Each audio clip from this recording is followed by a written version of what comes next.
Hi friends, welcome to my channel Lalitha kitchen. ఈరోజు recipe వచ్చేసి దోసకాయ టమాటా కర్రీ అండి. ముందుగా కుక్కర్ పెట్టుకొని దాంట్లో జీలకర్ర ఆవాలు వేసుకోండి. అవి కొంచెం వేగిన తర్వాత పచ్చిమిర్చి కొంచెం వేగిన తర్వాత ఆనియన్స్ కొంచెం బ్రౌన్ కలర్ వేపుకొని అల్లం వెల్లుల్లి పేస్ట్ వేసుకోవాలండి.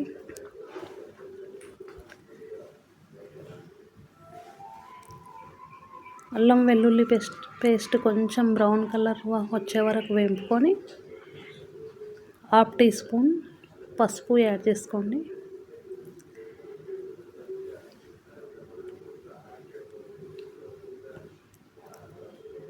పసుపు వేసిన తర్వాత మంచిగా కలబెట్టుకొని దోసకాయ ముక్కలు వేసుకోండి.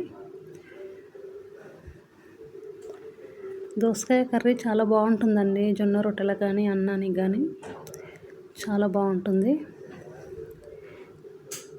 ఒకసారి తిరగబెట్టుకోండి, కలబెట్టుకోండి మంచిగా.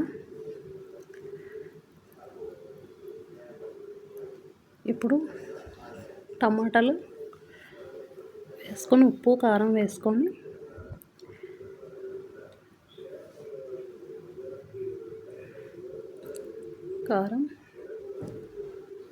కలుపుకోవాలండి. ఒక 1/2 టీ గ్లాస్ వాటర్ వేసి కుక్కర్ మూత పెట్టేసేయండి.